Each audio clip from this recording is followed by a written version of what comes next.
Today, Precarious plays Torment, Tides of Numenera. Do you want to ask him any more questions? I want to ask him about Calistige because she's standing next to us. And I'm fully aware of this. And I know what they think of each other, so... But let's hear it. Let's hear it straight from his mouth. You say it, you look her in the eyes and you say it. I just want to calibrate how much these people are going to be lying. Okay. About each other. So, what do you think of Calistige? A parasite disguised as a scholararch. Don't be surprised if she betrays you before the day is done. Actually, that would be slow for her. Then why are you traveling with her? He clenches his mouth shut, and you can see his jaw muscles working. She said she could help me with a problem I had. We never seemed to get anywhere with my business, but found plenty of time for hers. He looks you square in the eye. It wasn't something I'd care to do again. Keep that in mind when you talk to her. Okay. I'm curious about the tattoos, and I will ask. These? They're nothing. Call them a consolation, if you must. He smiles grimly. Some call them by worse names, but that's because they've had occasion to run afoul of these little snakes. He looks away. This line of questioning is clearly at an end. My gift and curse! Ooh! They remind me of it every day. Of when my parents were killed in that alleyway. He's our brother. He's also a cast-off. Maybe. He could be something weirder. Or you know what he could be? A cousin instead of a brother? Still family. Right, he could be somebody that, fell in with the changing god. Mm-hmm. And then was... he might be a lowercase cast-off. I see. Okay. I'm going to skip the question of what do you think we should do next because he said get out of here already and there's a door right there. But I want to touch things up here first. Okay, let's keep going, alright? Okay. What's this? It's going to be a very significant challenge for me to not break into song from The Nightmare Before Christmas because of the what's this? That looks like a funny frog mouth. It does. Oh, what's this? Oh, you can examine it. What is it? It's a yawning intake, which marks the front of a long-dead construct. Inside, the metal is pitted black and... Ancient, okay. I don't like the way that cube is trembling at us. Let's look at it. What's this? Although this cube hovers in the air, you can feel the ground shudder with its vibrations. Alright, let's not touch it. You remember how many times you checked the battery, how you asked me to check the battery? I'm having some stuttering in the mouse movements right now, and I don't know. Oh, you know what it might be? What? If it keeps up in between episodes, I will go and move the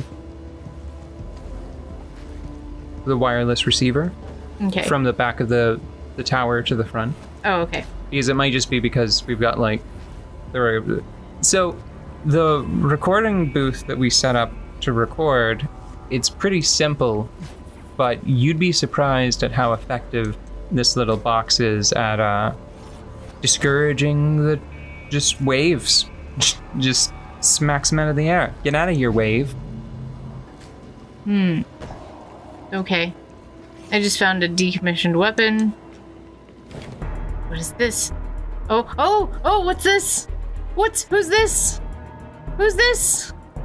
We should leave. Is this turn-based? Yes, it's turn-based. I can't stop them. They're still walking at us. Ah! Give me the weird obelisk. Back! I want to touch the obelisk. As you step onto what looks like the back of an enormous construct, 4 strangers approach you. In the lead is a wiry man with parallel scars running from cheek to collarbone on the left side of his face. He gives you a welcoming smile, pulling on gray gloves embedded with pulsing lights. He's about to say something to you when he notices Calestige. She's the star, or she came out of it. What does Cal have to do with this?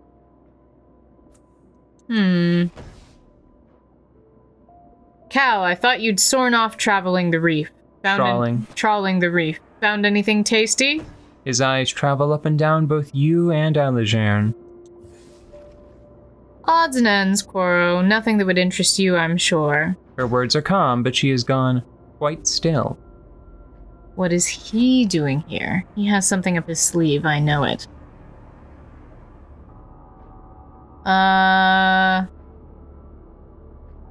Let's be polite. Yeah? Or no. Let's let the locals handle it. Okay. Let Koro and Calestige talk. His hand curls into a fist at his side. I was wondering specifically if you had seen a falling star that landed near here not long ago. I've seen nothing of the sort, dear Koro.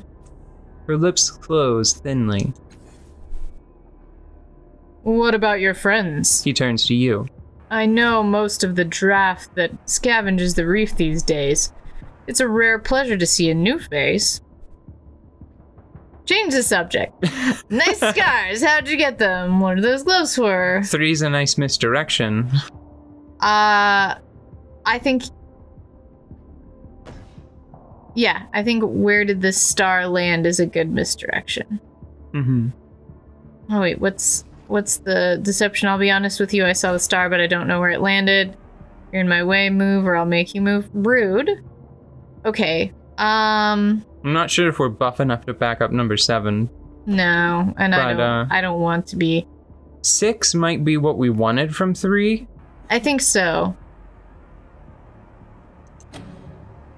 I'll be honest with you. Oh, but can we have Calestige or Alijarn? Is Alijarn better on it? At deceiving? No, nobody's especially good. Nobody's good at deceiving. Can we go back? How many points can we get up to? 75%? Can we go one higher, or... Okay, so this is the best we can do. This might seem rude, but what if we switch to Calestige and have her spend the points? So that way we still have our points for casted spells. Okay, let's do it. Let's roll those bones digitally. Those are some good bones. We did it.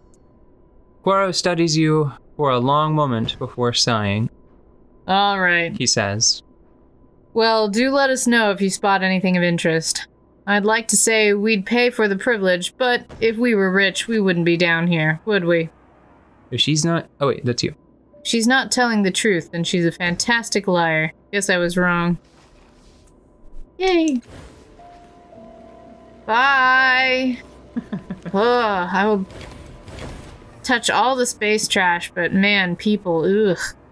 Yuck. Nice thinking, kid. That would have been a fiasco. You figured out why they were here, right? I knew I couldn't trust Calestige. This is the last time I make that mistake. They saw me fall from the sky and came to investigate. That seems reasonable. Yeah, I mean, that's what I think is happening. Well, no, that's what I know is happening because Calestige was like, oh, you're here? Yeah, but Alijarn is just predisposed to try to pin it on her with number 3. Yeah. Oh, sure. And they had they just had that ambush ready to go at the same time as we're leaving. No, kid. Calestige sold us out.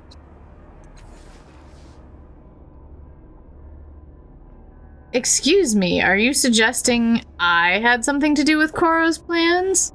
Oh, I cannot abide his rabid paranoia a moment longer. Except for she will, because she's in the party. Are you suggesting you didn't? An old friend of yours just happens to be waiting for us, armed and outnumbering us, as we return from the greatest find the reef has seen in years.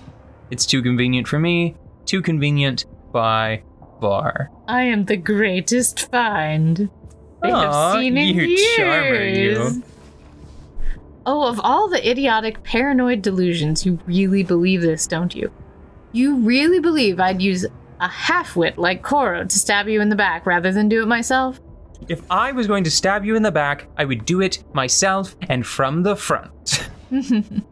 You see, kid, she'll stab you in the back first chance she gets, most likely in your sleep. This is a charming world that we have fallen into.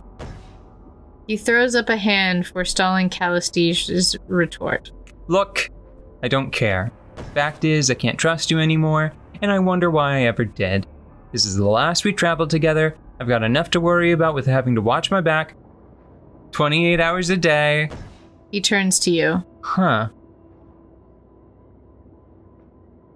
You coming, kid, or what? Either the planet's rotation is strange now, Or they count differently. or he was doing an exaggeration but not very good because he didn't go high enough. Yeah.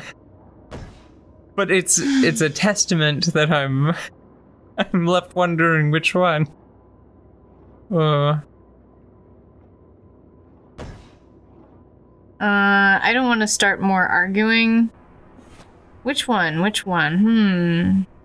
I mean, I really don't think she was trying to betray us. No, because we read her thoughts, so... Yeah. He snorts bitter laughter. I do. You haven't seen 1/10 of her depths, not 1/20th. She's a backstabbing bitch, mark my words. You are insufferable to the end, Alejandro. Looking for the worst in a situation is the only way you know how to see. Do you know how long I've carried your pain for you? How much I've had to turn away from your judgmental stares? But you're right, I've had enough. She turns to you.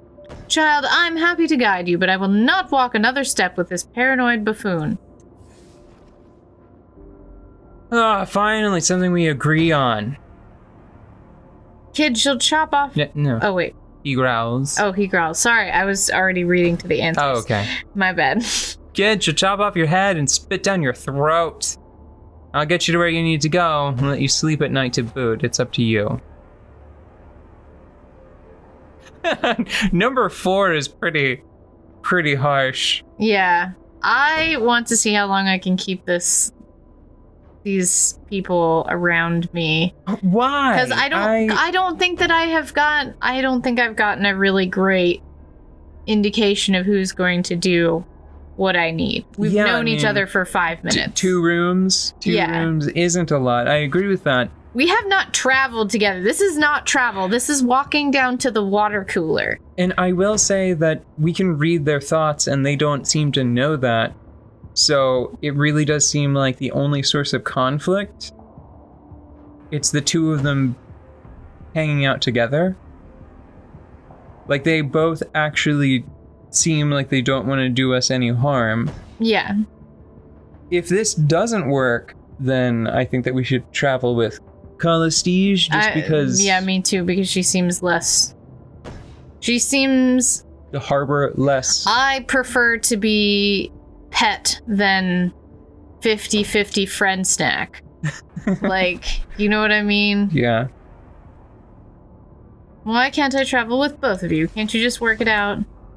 She bursts out laughing. My dear girl, we have been working it out. Alejandro's petulance, his obstinacy, in the face of fact, drive me away every day. He might be strong, but he's also thick. I dare you to try traveling with him and see how long you endure. Not as long as I have, I'll wager. His face darkens under her accusations, but he manages a pained smile. As if you're doing me a favor by staying with me. Do you think I don't see your true self in all these echoes around you? That's you, Calistige. Every facet of it. Your vivisectionist heart hasn't changed, just the way you present it. I thought I could help you, but... Screw both of you cranky bastards. Okay. We could try it. It's a game to play. No, I do want to see what Calistige is up to, and I don't think that we will never come back around to see the other person. Okay. So, I'm choosing pet. Right. Well, if you want me, and she doesn't sell you for parts, you can find me in the underbelly. But not with her, mind you. She'll sell you for parts first chance she... Forget it. It's her choice. Not my problem. Okay. I'll let you know what you've missed, Elager, and I'm sure you won't be missed. That is, she links... Oh, no, you. She links her arm possessively into yours. Let's go, child. Arf, arf. Okay. We have a world to conquer. I am now a familiar. You remember that time in that D&D campaign where a cat made me their familiar? It wasn't just a cat. It was a whole deity. It was a spellcaster cat. Yeah. It was a cat that knew magic. It was a cat that knew magic and decided that I was their familiar. Yeah. And I had that cat was a warlock, and you... I'm very lucky to be in some sort of relationship with that cat. That's what I feel is going on here. Crisis. We skipped that crisis. Good job, us. Mm-hmm. Crisis averted.